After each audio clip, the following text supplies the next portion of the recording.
हा आजचा एक विषय आहे, त्यासाठी आपण सर्वांनी ही बातमी करावी अशी आपल्यास विनंती आहे. आणि मला पूर्ण खात्री आहे की देवेंद्र फडणवीस साहेबांनी मीरा भाईंदरवर ज्या प्रकारे प्रेम दाखवलंय, मेट्रो असेल, रोड असेल, सूर्या प्रकल्प असेल, इतर गोष्ट असेल, अजून ज्या ज्या गोष्टी आम्ही मागू त्या त्या गोष्टी ते देणार आहेत. ते रिडेव्हलपमेंट बद्दलही बोलणार आहेत की आमची योजना काय आहे, या शहरामध्ये ट्रॅफिक बद्दल ते बोलणार आहे. या शहरामध्ये मोठ्या प्रमाणात गर्दुले, चर्ची, असामाजिक तत्व ह्यांच्यासाठी उपाययोजना काय करणार, या अनेक विषयावरती चर्चा करतील. मीरा भाईंदरचे स्थानिक विषय आणि राज्याचा विषय यावर होणार आहे. दुसरा विषय असा आहे की आज आमचे भाईजाननी बरेचसे प्रत्यारोप केले. त्या खरं त्यांना भारतीय जनता पक्ष आणि शिवसेना ही लढते हे सोडून त्यांनी नरेंद्र मेहता मला एवढे ते घाबरतात मला कधी माहित नव्हतं. कारण निवडणूक पक्षाची आहे. ऐकून घे, आम्ही ज्यावेळी बोलतो पक्ष, भारतीय जनता पक्ष मैदानात आहे, शिवसेना मैदानात आहे, पण ते वारंवार व्यक्तिगत जायचं का दाखवतं. आणि हे जे आरोप माझ्यावर जे केले, सगळे आरोपची परीक्षा मी 2024चा निवडणूक मध्ये देऊन आलो. तदनंतर मला लोकांनी निवडून दिलं आणि एकतर्फा निवडून दिलं असं बोलायला हरकत नाही. हे सगळे आरोप प्रत्यारोप झाले. विषय असा आहे. आणि जसं मी आपल्याला सांगितलं की आम्ही ज्यावेळी शिवसेना युतीसाठी आले होते, त्यावेळी आम्ही सगळे आरोप त्यांच्यावर जे होते ते मांडले की त्यांनी काय काय केलंय. आम्ही छुपा असं काही ठेवलं नाही. युतीची बैठक घ्यायचा अगोदर आम्ही सांगितलं त्यांना की भाषणात सांगितलं संकल्प सभेमध्ये. त्यांनी काय केलं, युती नाही झाली तर खट्टे अंगूर. मग तुम्ही हे पहिलाच सांगायला पाहिजे होतं. मी कसं आहे, मग आमच्याकडे युतीसाठी कशाला आले, पत्रकार बंधू आहे. पहिला त्यांनी सांगितलं मी छोट्या लोकांची नाही बोलणार, मोठ्या लोकांशी बोलणार. मला बोला त्यांना वरती कोणी घास टाकली नाही. मग शेवटी त्यांना खाली माझ्याकडे जावं लागलं. मी तर फोनही नाही उचलला अशा व्यक्तीचा. नंतर त्यांनी मला प्रदेशात सांगितलं. मग प्रदेशवाल्यांनी मला फोन केलं. मग मला देवेंद्रजी सांगायला लागे बाई तुम्ही त्यांना वेळ द्या. मग ते वेळ दिली त्यांना. ते वेळ दिल्यानंतर ते इकडे आले. त्याने आमचा प्रस्ताव दिला की तुम्हाला एवढंच जागा देता येईल. ते नंतर गेले. नंतर त्यांनी परत त्यांचं आम्हाला विनंती केली की नाही 24 तासामध्ये काहीतरी करा. आम्हाला तर कधी युती यासाठी करायची नाही, कारण शिवसेनेने मीरा भाईंदरमध्ये नेहमी गद्दारी केली. हे मी बोलत नाही, हे सरनाईक साहेबांनी अनेकदा सांगितलं की 2019 मध्ये आम्ही त्याला पाडलं. म्हणजे असे गद्दार लोकांबरोबर कसं जावं हे मी नाही सांगत. त्यांनी स्वतः सांगितलं. पत्रकार विटनेस अनेक व्हिडिओ आपल्याकडे असतील अशा प्रकारचं. आम्हाला गद्दाराबरोबर कधी युती करायची आवश्यकता नाही, कारण की केली असती तर मागून काय झालं असतं की आम्ही जागा लढतो ते आम्ही पाडण्यासाठी त्यांनी प्रयत्न केला असता. आताही त्यांनी छुपी युती केलेली आहे. आपण अनेकदा आपल्याला सांगितलं की ते छुपी युती त्या लोकांनी ते केली आहे. मी आपल्याला आज एक फोटो सुद्धा दाखवतो की तुम्हाला ते क्लिअर होईल की कशा प्रकारची छुपी युती त्या लोकांनी केली. ते नाही बोलत होते ना की आम्ही नाही केली, तर आपल्याला समजेल की आता उदाहरण सांगतो.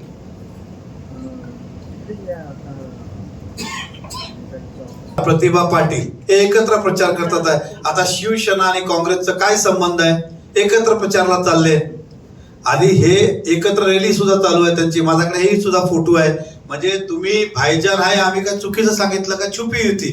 आणि युती करायची असेल तर ओपनली करा ना. काँग्रेस तुम्हाला काय अडवत थोडी. आम्ही ओपनली युती केली ना आरपीआय बरोबर. आणि पॅम्पलेटवर नाव छापलंय की आरपीआय वर युती आहे. आता आमचं संघ आठवले साहेबांचा फोटो असतात सगळं. त्यांनी सुद्धा मुझफ्फर राहुल गांधीचा फोटो छापावा ना. कोणी काय थांबवलं थोडी. त्यांना मोबाईल. आम्हाला काही घाबरायची आवश्यकता नाहीये. पण छुपी युती करायचं कारण आहे की हिंदुत्व त्यांनी सोडलेलं आहे. त्यांना असं लोकांना दाखवायचं दिशाभूल की आम्ही हिंदुत्व सोडलं नाही. त्यांनी हिंदुत्व सोडलं आणि काँग्रेसचं दामन सांभाळलेलं आहे हे आपल्याला सांगायचं. आरोप त्यांनी प्रतिआरोप जे केले, नीला सोन्स बद्दलचे जे आरोप केले ते आपण सर कोर्टाने त्यामध्ये आदेश केलं आहे, दोषमुक्त केलं की हा चुकीचा गुन्हा आहे, खोटा गुन्हा आहे. तो निकाली सुद्धा दोष लागलेला आहे. पण त्यांनी हे विसरायला नको की त्याच्या मुलावर पण एखादा विदेशी बाईनी हल्ला केला होता, आरोप केला होता. ते एवढं लवकर त्यांना विसरता कसं येईल. खुद के घर में भी झाक लो. ईडीचे माझ्या घरी आले नव्हते, तुम्ही सुद्धा पळाले होते इकडे तिकडे, कितीतरी राहिले धावले केले. आणि नंतर तुमचा केस आले तर तुम्हीच तो पत्र उद्धव ठाकरेला दिलेला की भाजप बरोबर युती करून टाका. म्हणजे तुम्हाला ज्या वेळी अडचण येते भाजपचा आधार घेतात. हा पत्र त्यांनी आमच्या उद्धव ठाकरे त्यावेळी दिलं होतं ज्यावेळी ईडी मध्ये ते धावत होते. आज सेम परिस्थिती आहे. मीरा भाईंदरला महानगरपालिका भारतीय जनता पक्षाची येणारी त्यांना चांगलं माहित आहे. म्हणून त्यांची पोल महापालिकेत खोलू नये म्हणून त्याला युती पाहिजे होती. हे ते आणि ते लिंक होतात. त्यावेळी भाजप बरोबर जा, महाविकास आघाडी असताना हे पत्र लिहिणारे हेच सरनाईक होते, कारण त्यांना भीती आहे की माझं पोल कोण खोलू नको. आजही त्यांना माहित आहे महापालिका येणार आहे, आमच्या सर्व लोकांची ते 2 कोटीचं विक्रम प्रतापचा खिचडीचा असू द्या की शिवार गार्डन असू द्या, हे सगळे बाहेर येणार आहे आता. कारण त्यावेळी सत्तेत आम्ही नव्हतो म्हणून हे सगळं दबून राहिलं होतं. 8 कोटीचा टेंट कोणी बांधलेलं होतं, हेच प्रताप सरनाईक साहेबांनी बांधलं होतं. 8 कोटी जे कधी चालूच झालं नाही. एक खुर्चीचा भाडा 200 रुपये 300 रुपये आणि खुर्ची येते नवीन 200 रुपयाला.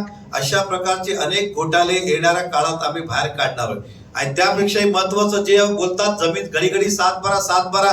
मी मीरा भाईंदर मध्ये व्यापार करतो, हायेस्ट टॅक्स पेअर आहे, मला याचा अभिमानच आहे. त्याचा काही चोरी थोडी करतोय. आमचं तर म्हणणं आहे की अजून या शहरामध्ये उद्योगपतींनी यावं, व्यापार करावं आणि शहराची इन्कम वाढवावी आणि लोकांना नोकऱ्या मिळावं.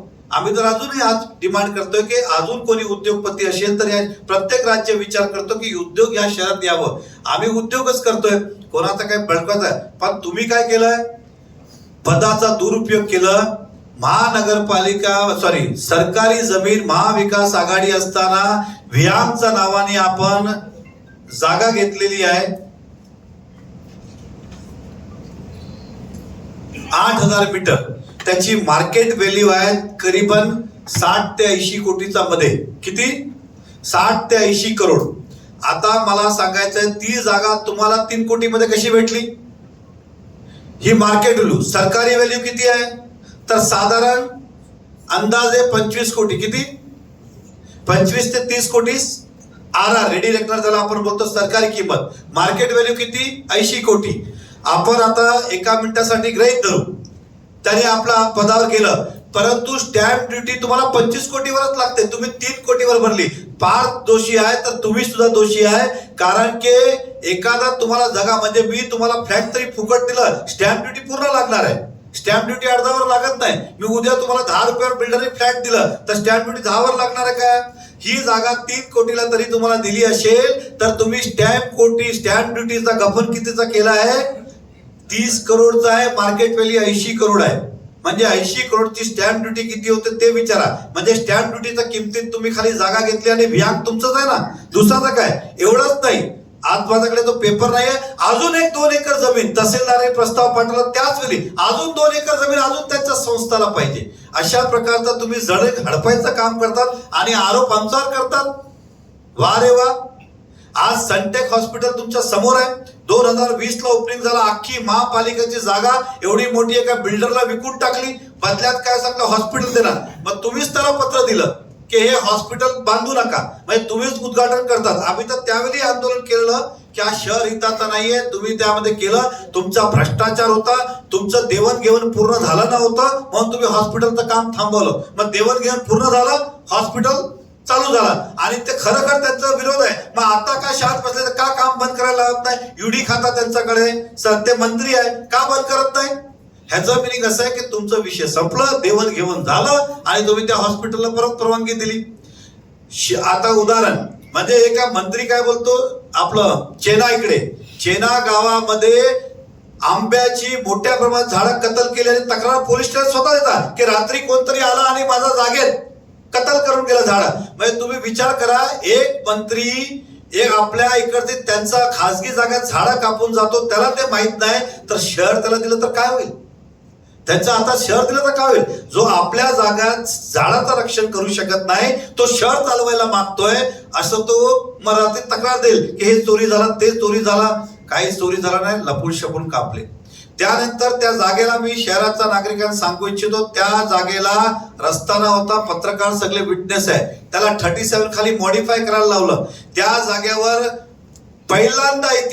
पहिल्यांदा मीरा भाईंदरचा इतिहासात ते ज्या ग्रामपंचायत पासून की त्या जमिनीच्या एका विकासकाला 27 कोटी रुपये महापालिकाचा खिशातला भरायला लावले. रस्ता कोणाला पाहिजे होता? त्यांचा रिसॉर्टला, त्यांचा चेन्नई इकडचा रिसॉर्टला, आणि महापालिकेला पैसे भरायला लावले. तेवढा थकले नाही, अजून 27 कोटीचा तरी प्रस्ताव टाकला की ह्यालाही सुद्धा पैसे द्या. म्हणजे तुमच्या जागेला 27 कोटीचे किती पैसे? त्यानंतर मला रिसॉर्टला सिमेंट रोड पाहिजे म्हणून अजून 25 कोटीचं सिमेंट रोड तयार केलं. म्हणजे 27, 54, 25 कोटी. तेवढं नाही, त्याला लागून मग एक नदी होती छोटी, चेना नदी बोलतो, त्यामध्ये 70 कोटीचा टेंडर. म्हणजे तुम्ही स्वतःचा प्रोजेक्ट असे 100 कोटीचा आणि 150 कोटी रुपये सरकारी पैसे तुम्ही खर्च करायला लावले, हे सत्य आहे. आणि जागेवर काम चालू आहे तुमचं. आणि तुमचा प्रोजेक्टला तुम्ही करा रस्ता, तुम्ही करा नदी, तुम्हाला काय गरज होतं 150 कोटी खर्च करायची महापालिकेच्या पैशाची, हे तुम्ही केलं आहे. बाळासाहेब ठाकरे, स्वर्गीय अंधिहृदय बाळासाहेब ठाकरे हा जो कलादालन झाला, ह्याचं मूळ किंमत किती टेंडरची आजही जागेवर आहे. हे आम्ही महापौर असताना, आमचा महापौर असताना तो मंजूर झाला. 25 कोटी त्याची किंमत होती. पहिला 5 कोटीचा होता. नंतर ते बोललं नाही आपण चांगलं बांधायचं आहे. आर्ट डायरेक्टर नितीन देसाईला आणला, मग ते 5 वरून ते 25 कोटीवर गेलं. आता आम्ही माहिती काढली ते 25 वरून 150 कोटीवर गेला आणि कधी तर टेंडरच काढलं नाही. म्हणजे 25 तास वाढ वाढ वाढ करून करून दिले. ह्यामध्ये मोठ्या प्रमाणात भ्रष्टाचार आहे. आणि हा भ्रष्टाचार तर महापालिका आल्या आल्या मी लोकांसमोर आणणार आहे आणि काढणार आहे. आता तुम्हाला सर्वांना माहिती आहे एसी कितीला येतो आणि त्याने कितीला घेतलं मी त्या दिवशी सांगेल. कार्पेटचा भाव काय त्याने कितीला घेतलं मी तुम्हाला सांगेल एखादा. अशा अनेक आहे. टीव्हीची प्राइस कितीला आणि घेतली कितीला हे मी सगळं आपल्या समोर आणणार आहे. 150 कोटी एकदा महापालिका येऊ द्या, हे सगळं मी लोकांसमोर ठराव सहित काढून तुम्हाला दाखवणार आहे. म्हणजे आमच्यावर कुठला आरोप, मी आज कुठल्याही पदावर नाही. मी एकदा निवडणूक पडलो, लोकांनी मला 2024 ला माझा विश्वास केला, मला निवडून दिलो, जनतेसमोर गेलो, जनतेला परीक्षा दिली, मी निवडून आलो. आणि त्यानंतर मी आज कुठल्याही शासकीय पदावर नाही, माझी महापालिका नाही. मग तुम्ही माझ्यावर आरोप करणं हे मिनिंगलेस आहे. पण तुमच्यावर आरोप करणं हे सत्य आहे. रॅपिडो एक दिवस त्यांनी मुंबईमध्ये रॅपिडो बोला ये सब इलीगल आप नहीं चला सकते, इस पे कारवाई करो. आणि तिसऱ्या दिवशी तोच व्यक्ती 10 कोटी रुपयाचा त्याला जाहिरात देतो. ह्याचं मिनिंग काय? म्हणजे तुम्ही एका चोराला पकडतात आणि त्याच्यानंतर त्याच्याकडनं 10 कोटी जाहिरात तुमच्या ह्याच्यात येते. ह्याचं मिनिंग काय? इसलिए आपकी कथनी और तुमचा कथनी आणि करणीमध्ये फरक आहे. हे मला बोलायला कारण खूप वेळ जाईल. हे आरोप प्रति आरोप करायला शिवार गार्डन 12 एकरचं शिवार गार्डन आहे. आज आम्ही कोर्टात भांडत होतो, ते ठराव मिस करून दिलं की या ठिकाणी, पण आम्ही त्याला दिलं नव्हतं. आम्ही दिलेलं वर्धमान फॅन्टसी एक मोठी कंपनीला दिलेलं. त्यांनी काय केलं, ह्या लोकांनी त्याला राजकीय दबावाखाली आणून त्याच्याकडनं तो ताबा घेतला. ऍक्च्युअली ती जागा आम्ही दिलेली वर्धमान फॅन्टसी 12 एकर की या ठिकाणी तुम्ही टाउन पार्क करा, 2 रुपये तुम्ही फीस घ्या आणि लोकांना ते करा, बदल्यात 2 रुपये तुम्ही मेंटेन करा. हा आमची अटी शर्ती होती. ज्यावेळी त्यांनी अटी शर्ती भंग केली, आम्ही लोक कोर्टात गेलो. आम्ही त्याला रद्द करायला नोटीस दिली, तो कोर्टात गेला. त्यावेळी ह्या लोकांनी राजकीय प्रेशर आणून विक्रम प्रताप सिंगनी ते घेतलं. उदाहरण सांगतो. आणि हे सगळ्यांना माहिती आहे, सांगायची गरज आहे. तुमची शिवसेना सगळ्या बैठका तिकडेच होतात, दुसरी कुठे होत नाही. आणि आज 12 एकर जमीन हडपून कोण बसलाय? आम्ही बसलोय का? आम्हाला 7-12 सांगतात. तुम्ही अख्खी 12 आणि हे महापालिकेचे जनतेचे पैसे. आज तुम्ही काय केलं, अजून दबाव आणून कमिशनर करणार, त्यामुळे ठराव करून घेतला अजून 30 वर्ष त्याला द्यावं. ते तर आम्ही मुख्यमंत्री महोदयांना सांगितलं आणि त्याच्यावर स्थगिती दिली म्हणून थांबलंय. नाहीतर इकडे हॉटेल आणि त्यांचं प्लॅनिंग झालं, हॉटेल आणि क्लब हाऊस बांधायचं महापालिका जमीनवर, आणि त्यांनी प्लॅनिंग तयार केलं होतं. तर अशा लोकांपासून जनतेने सावधान राहायला पाहिजे. आणि बघा, मी मीरा भाईंदरमध्ये आम्ही एकदम स्पष्ट सांगतो, भारतीय जनता पार्टीने विकास केलं. आम्ही 9 वरनं 29 गेलो, 29 वरनं आम्ही 61 झालो, 61 वरनं अजून पुढे जाऊ. कारण या शहरामध्ये देवेंद्र फडणवीसजी, नरेंद्र मोदीजींचा आशीर्वादाने आम्ही डेव्हलपमेंट केलं. आम्ही विकासाचा मुद्दे घेऊन आलोय. हे रोज काय फालतू गोष्ट घेऊन येतात. रोज कधी हे मी भस्मासूर आहे, तर मी परवापर्यंत काय संत होतो का? माझ्या ऑफिसला आले होते, दारी आलेले त्यावेळी, हे विसरले का? उदाहरण सांगतोय. आणि दुसरं ते सांगतात मला 50 मिनिटं बसवलं. अरे मी दिलगिरी व्यक्त केली त्यावेळी की मी ट्रॅफिक मध्ये अडकलो. आम्ही एवढे खालचे नाहीत आहे की एका मंत्रीला आमचा दारी आला त्याला करणार, पण ते स्वतःचा दर्जा लावून ठेवतो की एका नरेंद्र मेहता सारख्या व्यक्तीने त्याला 50 मिनिटं बसवलं. हे ते बोलतात. नरेंद्र मेहताने कधी असं केलं नाही, पण ते स्वतःच आपल्याला बोलतात की माझ्यासारख्या व्यक्ती त्याला 50 मिनिटं वाट बघायला लावली. हे काहीतरी बोलायचं, लोकांना गुमराह करायचं. मी या शहराचा जनतेला विनंती करतो, हम डेव्हलपमेंट करणार आहे, मी विकास करायला आलो आणि त्याच्यात आमची ख्याती आहे, मास्टरी आहे. आता ते जागेचं बोलतात, उदाहरण की मेट्रोची जागा. मागच्या वेळी आम्ही TDR घेतलं आमच्या कंपनीने, तर काय बोलले तुम्ही? TDR घोटाळा. बरोबर का नाही? की आरोप केले. आता आम्ही काय केलं, त्या कंपनीने बोललं यापुढे TDR घ्यायचा नाही, जो शासनाचा नियम आहे त्याप्रमाणे त्याचा मोबदला घ्या, जागा द्या. एक नाही, इव्हन प्रताप सरनाईक साहेबांना सुद्धा पत्र आमच्या कंपनीत दिलं की तुम्ही याच्यात मध्यस्थीर करा. कधी दिलं तर 1.5 वर्ष अगोदर. ते करत नाही. उदाहरण सांगतो, ते करत नाही, कारण की त्यांना जागा फुकट पाहिजे, तर फुकट कोणी जागा देत नाही. जे शासनाचा नियम आहे, शासनाची किंमत मार्केट व्हॅल्यू पेक्षा कमी आहे, तरी आम्ही तर पुढाकार घेतलं की आम्ही जागा देण्यास तयार आहोत. जे काही शासनाचं धोरण असेल, नियम असेल, त्याप्रमाणे मोबदला द्यावा. ते कोणी असलं असेल तर आपण त्याप्रमाणे मोबदला देतो. काय नरेंद्र मेहताला देतो अशातला भाग आहे का सॅमरीला देतो अशातला भाग आहे? उगाच त्याला राजकारण करायचं आणि हे करायचं. सिंपलीची गोष्ट आहे. खाली हे बातम्या आहेत, मला सिंपल सांगायचं, आम्ही एवढे वाईट आहे, एवढं नालायक आहे, तर आमच्याकडे या ठिकाणी युती करण्यासाठी 50 मिनिटं वाढ बघून, दालनात माझी वाढ बघून मी नसलो तरी तुम्ही थांबले होते. का थांबले होते? आम्ही त्यावेळी का राजा हरिश्चंद्र होतो का? त्यावेळी तुम्ही थांबले कारण तुम्हाला माहित आहे की आम्ही खरे आहोत, तुम्ही खोटे आहोत. हे सगळं महापालिका सत्ता आली की आपले हे सगळे बाळासाहेब ठाकरे मैदान, तो 8 कोटीचं टेंट, हा शिवार गार्डन, तो चैना क्रिप, हे सगळं निघणार आहे. हे सगळं ठराव करून मी तर इन्क्वायरी लावणार, चौकशी लावणार. त्यापेक्षाही मोठं, ज्यावेळी ढोले आपल्याकडे कमिशनर होते, मान्य मुख्यमंत्र्यांनी त्यांची चौकशी लावली, अजून कोणी नाही, की एवढा मोठा भ्रष्टाचार कुठे. आमचे प्रताप सरनाईक साहेब त्या पत्र देतात अँटी करप्शनला की ही इन्क्वायरी चुकीची आहे. म्हणजे सरकार एकाची इन्क्वायरी करते, ह्यांना काय पोटात दुखलं? कारण की ह्यांना माहित आहे हा गेला तर मलाही घेऊन जाईल, म्हणजे ढोले अडकला तर हाही घेऊन जाईल. कारण त्यांनी यांचे मोठ्या प्रमाणात बकवास प्लान, जे इको सेन्सिटिव्ह सांगितलं, तिकडे इको सेन्सिटिव्हची एनओसी नाही, परवानगी नाही, पर्यावरण नाही, काही नाही असताना ते काम चालू आहे. आता का ते इको सेन्सिटिव्ह आणि पर्यावरणवाले गप्प बसले मला माहित नाही, पण या दोन्ही नाही, हे सगळे ढोलेने अशा प्रकारची अनेक कामं केली. त्याच्या बिल्डिंगला इल्लीगल FSI दिलं, मोठ्या प्रमाणात सगळे घोटाळे केले. विक्रम प्रतापचा इल्लीगल रस्त्याने असताना त्याला परवानगी दिली. अशा अनेक गोष्टी आहे. आणि सरनाईक साहेबांना एक भीती व्हायला लागली की माझी सुद्धा फाईल त्या ढोलेमध्ये उघडली जाईल आणि मी एक्सपोज होईल, माझं मंत्रीपदी जाईल आणि माझ्यावरही कारवाई होईल. म्हणून ते पत्र देतात त्यांना, मंत्री असून. मला सांगा कुठला असं आहे, मुख्यमंत्री इन्क्वायरीला सांगतो आणि मंत्री बोलतो चुकीची आहे? हे पहिलं झालं असेल राज्यात, देशात पहिल्यांदा असं झालं असेल. ह्याचं मी काय समजायचं? इन्क्वायरीलाच गेलाय ना, तर इन्क्वायरी होऊ द्या ना. तुम्हाला काय अडचण होती? इन्क्वायरी मध्ये तुम्ही पत्र देतात, याचं मिनिंग काय समजायचं? या सगळ्या बाबी आहेत. मी या परत एकदा सांगतो, आम्हाला विकास करू द्या, आम्ही डेव्हलपमेंटला आलोय, आम्हाला डेव्हलपमेंट करू द्या. घडी घडी झालं, कधी मला जोडतात, कधी माझा मुलगाला जोडतात, कधी माझ्या कंपनीला. अरे विकासाबद्दल बोला, भाजपबद्दल बोला, सेनाबद्दल बोला. दरवेळी तुम्ही तुमचं, आमच्या पक्षात नरेंद्र मेहता नाही, आमच्या पक्षात भाजप आहे, त्यांच्याकडे आहे मी सरनाईक, मी सरनाईक, मी 4दा निवडून आलो, मी 4दा निवडून आलो, मी प्रताप सरनाईक, हे ते करतात. आमच्याकडे बघा माझा भाषण, आम्ही भाजपच करतो, आम्ही भाजप करतो. मी नरेंद्र मेहता असं कधी म्हटलं नाही. पण त्यांना एवढा अहंकार आहे, घमंड आहे, त्यांना वाटतं त्यांच्यामुळेच निवडून आले. एकदा भाजपने हात काढतो तुमचा मागून, तुम्हाला समजेल की काय आहे.